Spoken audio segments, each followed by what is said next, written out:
Kia ora, and thanks so much for tuning into episode 79 of Access Granted, our weekly Kiwi Tech and Media podcast.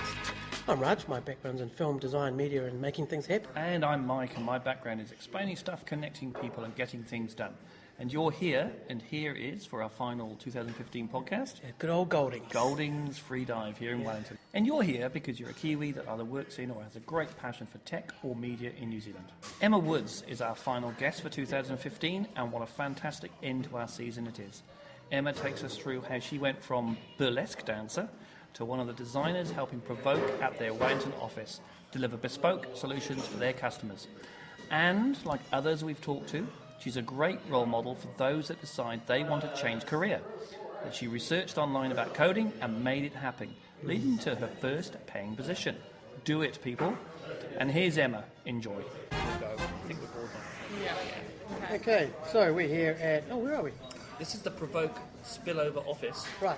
That's what we've been told. It's quite nice. It's almost like a bar or something. It's the first time I've been in here. This will mean nothing to anybody not in Wellington, but this used to be the Black Harp. That's what... And this is the first time I've been in since it's not been a Black Harp, but it's not been a Black Harp for a long time. Is that right? Since the last World Cup, Rugby World Cup. They changed it. They changed it the year of the Rugby World Cup when it was in Wellington. Yes. And it was the perfect place to come for an Irish pub during the Rugby World Cup. And they decided to close it at exactly the worst time. Unbelievable. Yeah. But it turned out okay. So we're on the corner though, aren't we? Because Well, it's the Featherston. and, What's this place called? It's the Avida. Avida and Leuven. And they've never managed to get themselves that one. They wanted all four. Yeah. But they can't. Like Monopoly set. That's right. Couldn't do it. And that voice you heard was Emma Woods. Yes. So welcome, Emma. Thank you. Thank you for introducing us to your offices. So Emma works at Provoke. I do. But before we get into all of that, we've got one question that we're going to ask. We ask everybody, which is, what makes you happy? Ooh, what makes me happy? My 2 poached eggs on toast in the morning. So those that don't know, when I do my audio levels at a shoot or recording a podcast, I always ask the talent what they had for breakfast so we can hear the voice levels and monitor and make it right. And so today, Emma told us about her poached eggs. And it sounds really good, actually. Yeah, So every morning I go to Astoria and I have 2 poached eggs on 1 piece of toast and an English breakfast tea. And it's just a lovely little ritual that I do every day, and it helps me get into the right space. Yeah. And if I don't have that, like, things just don't work well for the rest of the day. It's not a 2-egg day. Get out of my way. I know. Sometimes I treat myself and have scrambled eggs, but you know, I know that I'm setting myself up for a strange day if that happens. It's going to be a weird day. Poached or nothing. Scrambled eggs day. Yes. And Astoria is in the building that Provoke is in. It is. Right? So it's straight up the left to Provoke. Straight up the left, yeah. And when you get up the left and out, what do you do at Provoke? So at Provoke, I do very various things. I believe that my job description says that I'm a front-end developer at the moment. Yeah.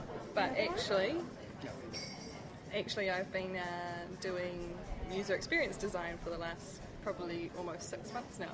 Okay. So that's kind of cool. The difference? The difference, so front-end development would be doing the coding side of what you see, so the HTML, the CSS, the JavaScript. You don't do any little bits of design in that part of that role? Not really. No? Sort of the way that our process would work would be the user experience designers and BAs sort of come up with what are the problems and do wireframing and then the wireframing gets passed over to a visual designer. They do that kind of graphic level and then that gets passed over to the front-end developer who turns the graphics into real code that can be used in the browser.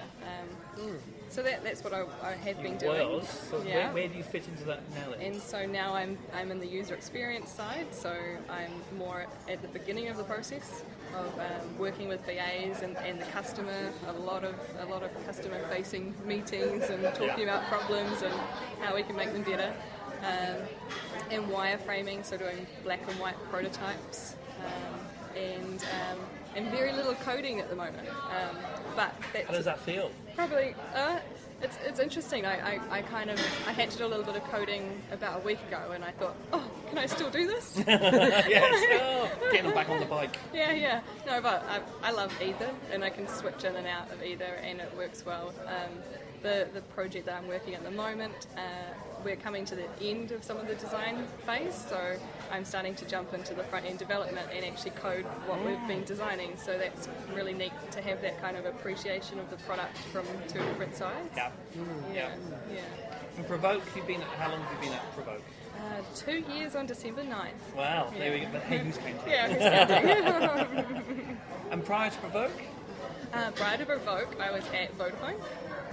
So doing something completely different. Oh, okay. I was in managed services and doing in-store coordination for, at the beginning it was quite small businesses, probably dealing with, 35 phone calls to businesses per day, organising broadband installations and copper lines to chorus and things like that. It's kind of different, isn't it? Yeah. So this is not coding or tech at all. No. This is a whole different area. And so there's a jump, there's a gap, there's a big gap, big jump. I originally studied industrial design at uni, so I was a product designer, and so after uni I did probably about 3 years of contract work doing industrial design, but it was a very, very hard thing to find work for in New Zealand. There's not a heck of a lot of manufacturing, especially in Wellington, that requires industrial designers to come in and help manufacture products. I found myself in a situation in the middle of GFC where there wasn't very much work to be had, so I ended up applying for something like 50 roles and signed up to 16 recruitment agents and ended up working on reception at Telstra Clear. And after working there for about 6 months, they thought, maybe there's something more to Emma, and we'll pull her out the back, and that's how I got pulled into that kind of role. Yeah. And then you went, no. And coding. Yeah. So would you teach yourself and pick up a book? Yeah, exactly. So when I was at Vodafone, I just in my evenings was learning to code online. Really? Yeah, just doing courses on things like lynda.com, and Pluralsight and Code Academy. Oh my God. Yeah, and then Code Academy here. no, the online one. The online one. Yeah. That was the one I started off with. It was the most basic one. How long did it take to learn what you need to know to do the new stuff? About 6 months. Yeah. 6 months between when I sort of started to learn online to when I got a job. That's doing cool. it. That's really cool, isn't it? Yeah. Some people wait years, right? Oh yeah. And so I did this bit of online learning, and then after probably about 4 months, I went and started a 6-week night course at UB, which was in web development. So it looked at the first 3 weeks of the course were front end development, so what I sort of do now, and the second 3 weeks were to do with back end development. And my eyes kind of glazed over a little bit during the back end development. I understand. I'm with you. Yeah. So I decided front end development's probably where I'm at to start with. As I got more into front end development, I had more of an appreciation of the back end, but at first it was just too much for me to try and bite off.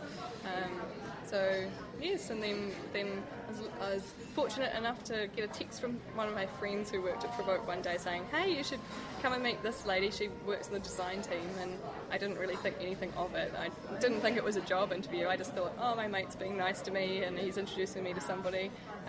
Went for a coffee, turned out it was actually an interview. Oh my God. And within a couple of days I had a contract and life all changed. That's a job. How did that happen? Just like that. That's amazing. Yeah. That is amazing. Yeah. With no experience. So what do you think they saw in you that made them go, okay, I've got no experience, but we're hiring over? Yeah. I think it was more about the people fit. That even though I didn't necessarily have the experience, I would probably fit in well with the people, and I also had kind of proof from my studies that I did at university and from what I'd been doing online and this UB course that I could learn and I could figure things out for myself, and that I would probably be all right technically. Just give me some time. Online portfolio type thing? Could you point them to it, or is it more the fact that you did it? more the fact that I did it. You went through that and look, I did this and learned myself. Yeah, exactly. That's quite a good skill. Yeah. Most people need to be taught stuff, right? Yes. Yeah. But it was very much about being the right fit, because my second interview that I had was supposed to be the more technical interview where you get grilled about what would you do in this situation, and most of my answers consisted of, I'm not sure, but I know how to find out. Well, there you go. That's a good enough answer. Find it on Bing, don't you? Nah. Bing. Yeah, it's right. Good man, using the word Bing. We're a Microsoft environment. Yeah, the world of Bing. And Windows phones, Microsoft phones. Sorry, they still make those. Yeah. Terrible. I know. Provoke, very Microsoft, obviously. Yes. Grew up. Now, was it Provoke that came out of... What was the connection? Glazier? Yeah. Rob Drury's Provoke and something, yes. And Intergen and Provokers kind of split. That's right, yeah. So they're basically competitors? Yeah. So Provoke's been around for, I think, almost 14 years. They may have had their 14th birthday. I can't remember. Wow. It was a good party. Sign of a good party. Can't remember why I was there. 13 or 14 years. Yeah. They do good parties. They do indeed. Excellent. Yes. So, first job, 2 years, you say? 2 years. What was it like day one? We're going to hire you now to do that coding stuff. What was it like when you walked in going, oh my god? It was challenging but fun and exciting, knowing like what you had ahead of you. You just had to get through the first few days. I was thrown into a really, really big project. I think it was one of the biggest projects that they had ever had. Oh, so it was like day one, off you go. Yeah. That's your bit. I had about 3 hours in the morning of doing HR stuff and signing up to the timetabling system and things like that. Yeah. And then it was just straight into it. And I was the only front-end developer on this particular project. So it was really, really thrown in the deep end. That's amazing. Provoke hired a guy to come in to be my mentor for the first 3 days. And so he was an experienced front-end developer. He'd been a tutor at, I think, one of the polytechs down in Nelson. So he was good at teaching. Yeah, that's and good. So he sat with me for 2.5 days and showed me what Visual Studio was and how to use it and how to do some kind of basic things that I was going to be dealing with in this particular project. But yeah, it was incredible. How'd it go in the end? There's a few things that I wish I could go back and change, that's for sure. Every coder says that. I know. Wow. Yeah. I'm glad that project has moved on, because otherwise I would want to go back and change it all. No, it was fine in the end. If you've ever heard of Bootstrap before? So Bootstrap for front-end development is a framework that helps you make responsive designs, so make everything work on a tablet and a cell phone. And so we were using Bootstrap, and I'd never heard of Bootstrap before. It was just something that was completely out of my knowledge, and so I thought to make this simple, since it's the beginning of the project, I'll just take it out. So you took out the framework. I took out the framework because I was like, it's for me, I was the only person working on it from a front end perspective, and I was like, for me, it's just easier to keep it simple. Yeah. It's me and Notepad, leave it alone. Yep. I'm happy. Pretty much. So I kept it as simple as I possibly could, and after about 9 weeks, I realised what the purpose of Bootstrap was, and then put it back in again, which created a bit more rework, but. Yeah, I'm in a way glad that I did it that way. You learned the benefit of it as opposed to we'll just use it. Yeah, why? Because someone said so, right? Yeah, someone said so. And it was really neat because the back-end developers that I was working with were supportive of that. Like, they could have just put their hand down and said, no, you're not doing that, you have to deal with it, learn it. But I think they realised that if I screwed it up, I could still fix it. That's what she's going to do. That's what she's going to do. Yeah, she'll learn. That's what my father always says. She'll learn. You obviously do. It worked. Totally worked, didn't it? You obviously do. Yeah.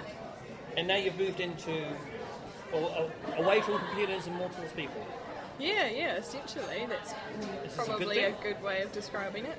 Yeah, I really enjoy the customer interaction and talking to people and getting out and about and away from my computer screen. Yeah.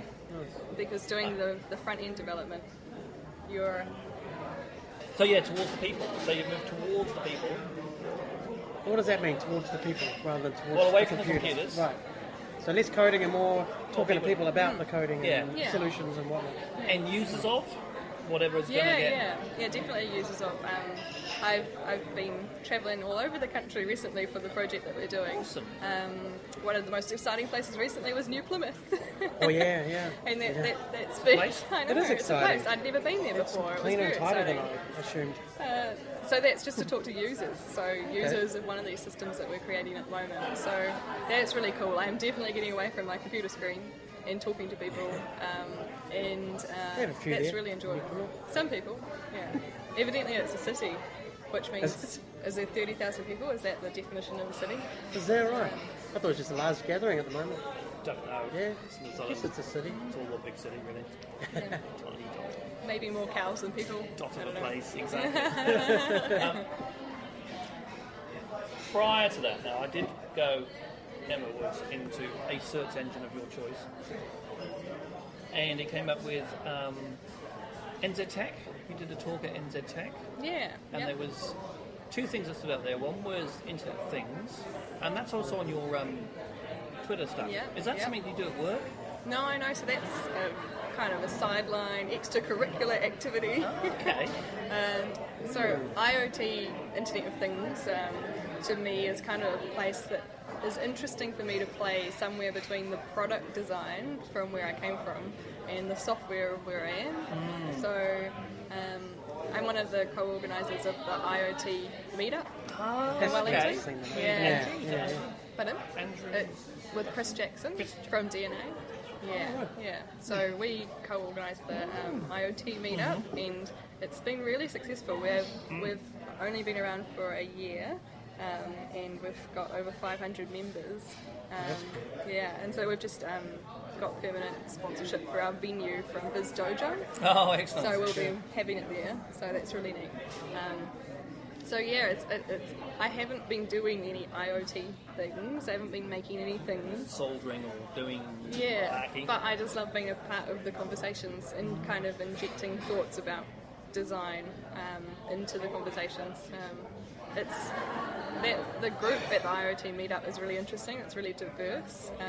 I think it would probably be one of the most diverse sort of IT groups there is, because there's people there that are like product industrial designers and security experts and developers and all sorts of things. I guess you have to think about all of that. Yeah. With that sort of stuff, eh? Yeah. Multifaceted. So last week we had on the show Brenda Wallace. Do you know Brenda? Yeah. And she was talking about her new home and how she's Gizmoing it up. gizmoing it up. There's a She- Arduino's for becoming everywhere. the house of the future. That Yeah. type of stuff, eh? Yeah. Looks pretty cool. Do you guys know who Sterling Moss is? I'm going to say no, Okay. just so the listeners No. can get an explanation. Sterling Moss, 1950s, 60s, was a Formula One racing car driver from England. Very famous, very successful, and got very rich, as that's what they do, even back in those days. And he had the house of the future for the 1960s one. It's a lot like, and he's still got it, and he still lives in it, but it's a lot like an Austin Powers house. And I do think IoT now, it's a bit like that. It's like, it's not quite Just with trying us. things out. It's trying things out, and Brenda will have things that will work. And how does that work? Yeah. Is that where it's at, you think? Or In a are we in way, Sterling Moss's world still? in a way, but I think so. My house is somewhat wired up. Okay. But it's wired up with consumer IoT. So there's no Arduinos, there's no coding. It's literally things that you can go down to your local technology store and buy in a box. So So what have you got, just out of example? so we've got NetAtmo, which is the sensors for like humidity, CO2 levels, decibel readings, and outdoor there's a rain sensor and things like that. That's really, really handy for our batch. We have a batch over in Martinborough that's we've got a bucket batch system set up on it, so it's really great for that, to be able to sort of see when the guests have arrived and know that they're in there, or when they've left, so that we know that we can go in and clean, that sort of thing. And it makes us allow extra time if we know that the barbecue is being turned on, because we can see the heat sensor go up to 400 degrees and we see the CO2 levels change when they put the fire on, so it means that we know that we have to allow an extra 20 minutes to set the fire on. So that's what it's about, knowing stuff from that data. That's quite cool. So it's not just being able to turn a light on. What do you do? So we've got NetAtmo, we've got that's cool. we've got Arlo, which is a tiny little camera that is really easy to attach to your house. You don't have to wire it up, it's wireless, it just magnetically attaches to your guttering. And so we've got those around the house, looking at the driveway and things like that. It's amazing what you see. Somebody stole our hose recently. Why would you want to steal a hose? You crank up your mobile, there it is. There's the moment they stole it. And you get a text message when it's text movement, and you just have a look and stick a tile on it. Ring up the cops. Ring up the cops and go look for a guy walking down the street with a hose. Gosh, what else? If you could hook that up to some sort of crossbow, just thinking out loud here, that'd be quite handy. You tag the guy and then look for the guy with the hole in the bum. Welcome to America. Yeah, all right. Yeah. Interesting. We've got the Mitsubishi heat pump over at the batch, so that we can dial up the temperature for when the guests arrive, so it's nice and warm on a Friday night after work. And we're looking at installing a sparkle on a switch, so that we can switch it on a Thursday night, so it's nice and warm for the guests, but we're not wasting too much electricity. Yes, all sorts of things. We've got the Mitsubishi Outlander, the electric one. So the car. It's part, Oh, okay. Yeah. Genuine question. Sorry, I know nothing about cars. Outlander, 4-wheel drive. It's powered by electricity. Okay. Yeah. Where do you plug it in then? Just at home? At home. Can you plug it like anywhere else in New Zealand at the moment? Yeah. So you've got a charger. You just plug into a normal power source. Oh, okay. So you don't have to go to specific places or anything. Yeah. So you can with an app. You can turn on the air conditioning from afar. So on a hot day when as you walk to the car, you're out in the park and you need to turn on the air conditioning, so it's nice and cool when you arrive. We can do that. Or maybe we want to warm it up because it's freezing, and we can defrost the windows in winter and things like that. What we could do is hook a toaster up in there, right? You can have your eggs in the morning when you get in the car. They're ready for you when you're travelling to work. So why do all that? To make life easier. Does it? Yeah, I mean, like things like that batch idea about how we can predict when things are going to happen and how much time we have to allow to do things. It's quite smart. Yeah, and it sort of helps us predict things from a budgetary point of view too. If you think about the electric power meters that people have on their houses now, that you can log into Genesis Energy or PowerShop or whatever, and you can see how your electricity is burning, and you can start to monitor things like that. See, I hear what you're saying, and most people can, but very few people do. Yeah. Even though, as you say, you could actually save money. Yeah. And as a driver, and this is your user experience stuff coming here, as a driver, surely that would be a big thing. Yeah. But people don't. Well, it's not big yet. You can't just. I mean, like you have, you've got plug and play stuff, right? But it's not mainstream yet. Yeah. People are still things testing I mean, things. they replace them all now, and you can all log on to your various providers. Not everyone's used to it, I guess. I don't. No, I don't know if anyone not very many does. people do. Yeah. Why? I don't. It's just another thinking thing. IoT is sort of, it's going to be one of those for the majority of people. I think another thing. One of the problems is that all of these things, you have to log into each service to find out information. So you remember your password? No. Yeah. So another password. If you had a dashboard of your house and all of these different devices, no matter what brands they were, all of the information was flowing into the dashboard, then that would probably help people actually take notice. Because at the moment it's like, I don't want to have to go log into my power and then log into this and that. It's just extra work. That's Google Weave, isn't it? Google's Weave product? You know about that? No. Google's Weave, that's exactly what it's meant to be. It's an open standard for all of those IoT things. to all talk to each other. Yeah. And then be aggregated and used and blah, blah, blah, blah. Yeah. Oh, security too is another thing. So, so we have the Arlo cameras looking at things, but we've also got light switches in the house that we can turn off remotely, which is great. Like for the batch, for example, we can make it look like somebody's home because we can switch on the lights and switch them off. You can put those sort of plugs. Have you got the colour lights in there? No, we have got dim. We've the got dim. Hue lights where you can change the colour. RGB for the designers out there. RGB colours, yeah. I still don't quite understand the purpose of that. No. It's a little bit gimmicky. Well, most people just, what I've seen, the people trying it out, use it for when they're watching some sort of movie and they light the room, similar colour palettes to what's in the movie. So you immerse yourself in the movie. See. Yeah, you know? yeah. So in the desert, it's a bit more beigey and blah, blah, blah. If you're in the water, it's all blue, blah, blah. You know, it's all that kind of... That's the only sort of practical application I've ever seen of it. I've seen some people set them up so that you have like a bluey yellow light on in the morning, so it comes on in the morning like you're getting woken up to natural light. Sunrise type, yeah. There's an app for that, and it's that what you're talking about there.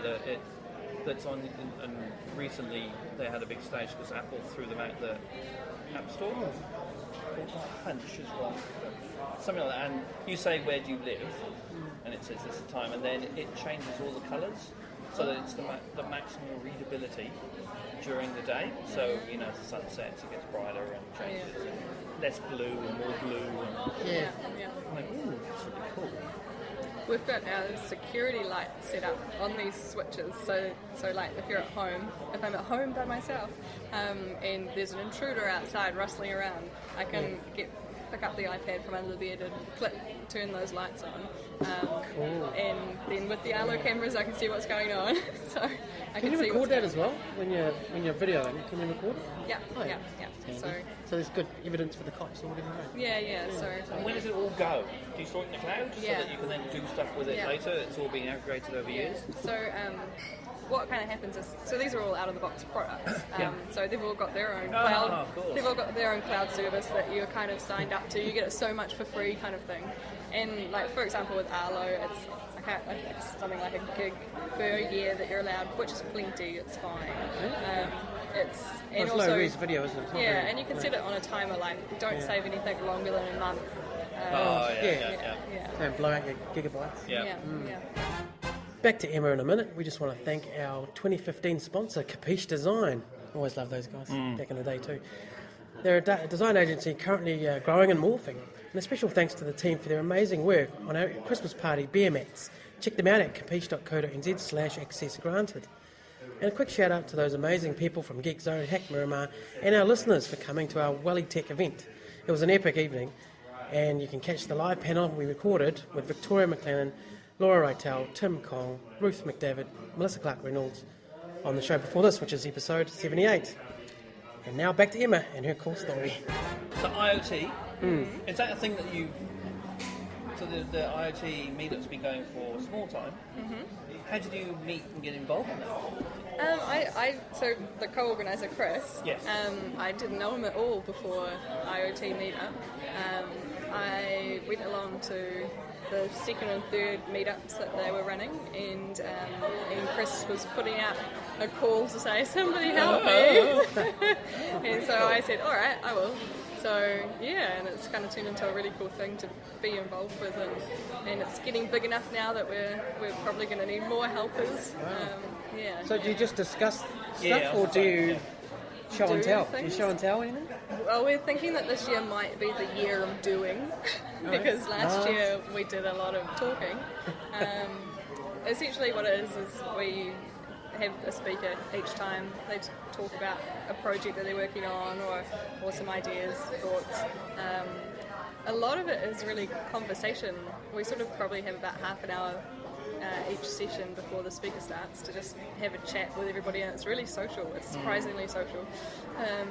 We have to sort of shut everybody up and clang some glasses to get them to stop talking and listen to the speaker. And then afterwards, after the speaker, usually we have drinks, and surprisingly that goes on quite late. It's just quite a social bunch. It's good. Yeah. Very cool. Yeah, moving to doing is good. Yeah. With IoT, I'd say. We're looking at doing something with the Fab Lab.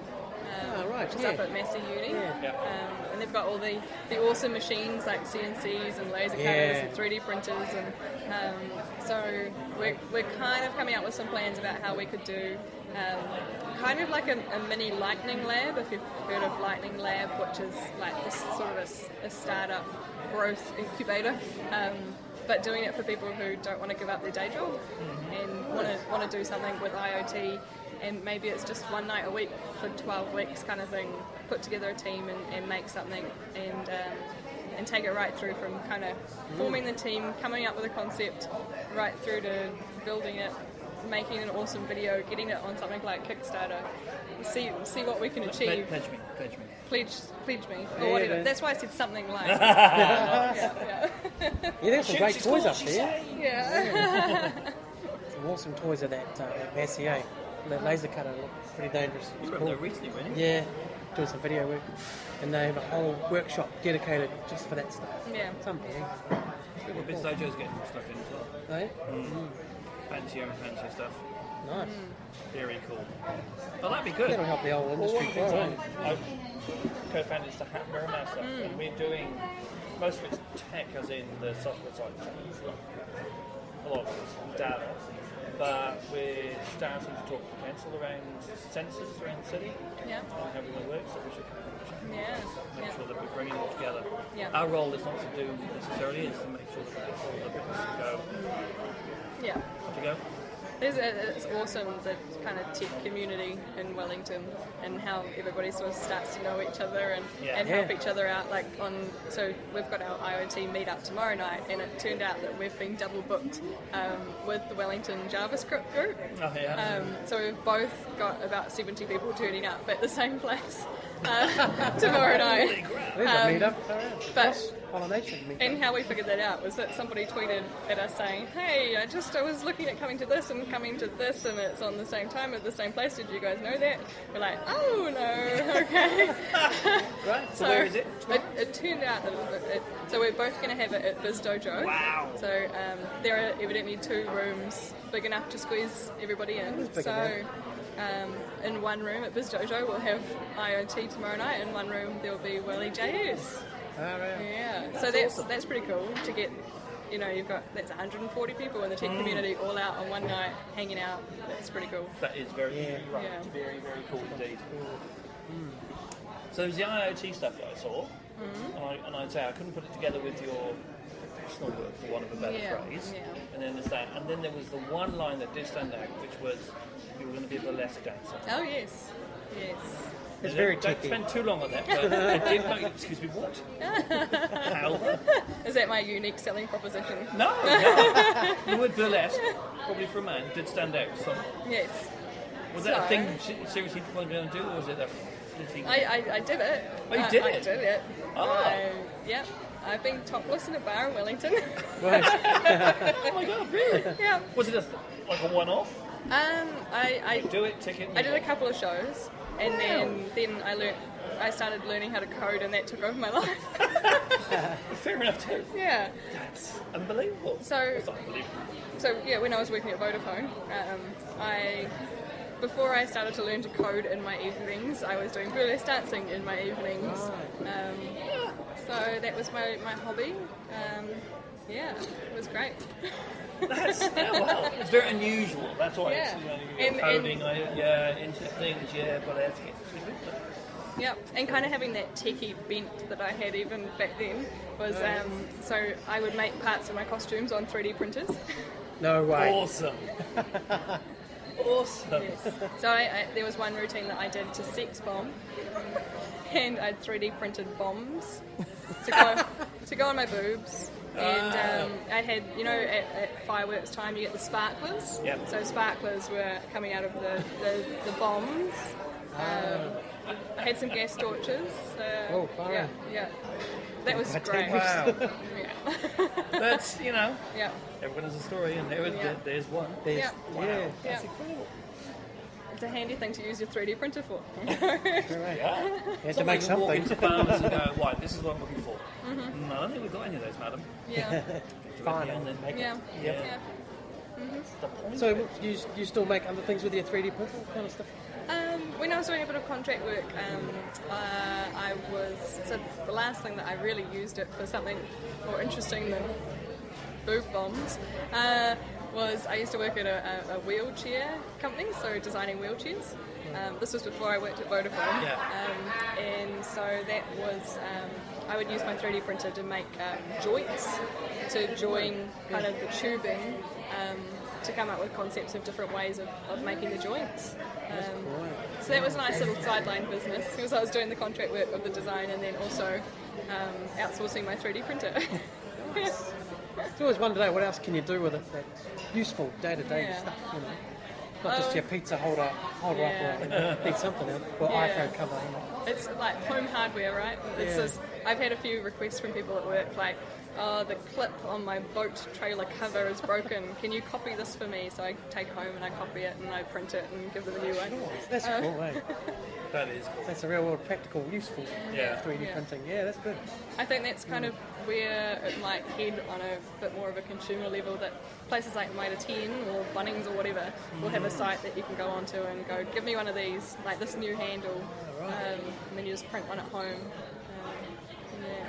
Yeah, that's cool. Because the average consumer doesn't really necessarily have the skills to be 3D designing like CAD work to make these things happen. So until we get a huge library online. Well, that's the thing, isn't it? That's what it is. Everyone's now suddenly got to realise that their manuals with their wee diagrams in them are gold, and that's why they've got copyright all over them. So you can't go, oh, that broke, I'll just print a new bit of this. It's like, no, we wanted to buy a whole new fridge. That's right. I don't need a new fridge, I just need that bit there. Yeah. Copyright will probably be the same amount anyway. Make you buy a new fridge. But those companies could find a new area to make money out of, and that is selling the CAD file to be able to print that. It's like stock imagery, right? Just sign up and get a month's worth of whatever's. Yeah. Download a few handles. Yeah. That'd be quite cool. We would have thought we were going to say download a few handles, and none of us went, what? Yeah. We all went, that's right. Yeah. Need some kitchen cabinets done. Yeah. So a year into Provoke, and then you went and you were a tech head live on stage. Yeah. Was that the first time you've been? Obviously not the first time you've been on stage. First time I've been on stage with your clothes on. with my clothes on. I suppose tech head held nothing for you, really, did it? It's like, yeah, whatever. No, actually, I was more petrified doing that because lots of people in the audience had seen me doing my burlesque dancing, and suddenly I had to stand up there and be a credible tech person. And the last time they saw me, I was dressed as a Playboy bunny. Interesting challenge that most people don't have, I suppose. Yeah. And obviously did it. Yes, so I've done it twice now. I did Tech Ed and Ignite just this year. Yes. So the first time I spoke at Tech Ed, I'd only been doing front-end development for about 9 months at Provoke, I think. And one of our senior consultants up in Auckland was looking for someone to help him out with the design side of his demo. And so I got involved with that and then ended up co-presenting with him, which was awesome to kind of, I got a helping hand there. That's very cool.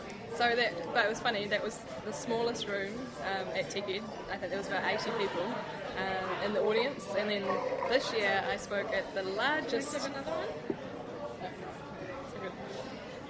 Yes, so that was the smallest room at Tech Ed. Yes. And then this year I spoke in the largest room at Tech Ed, Ignite. So that was at the Sky City Theatre, and there was about 600 people turned up. How was that? How was that compared to the small room? I found the bigger room easier. And maybe it's because of my dancing that when you're up on a stage in front of lots of people and under the lights, it's easier. Get on with it. Yeah. Wow. So that talk that I did was about professional development and how I got from where I was as a burlesque dancer to doing what I'm doing now. Well, you have a great story. You have an amazing story. Yeah. It is. And I'd imagine, being a woman, that many people in tech, because there's a very big push to have more women in tech at the moment. Just out of interest, IOT Meetup, percentage of women and men? It was funny because I was thinking about it as being the most diverse meetup in town, but actually the last few times I've looked around and I've been one of maybe three to five people in a group of 35 that are women. Yeah. It's interesting. Like at Provoke, our design team is heavily skewed towards women, but then the dev team is heavily skewed towards men. So yeah, the minute you get into the techie dev zone, it goes the other way. It's interesting.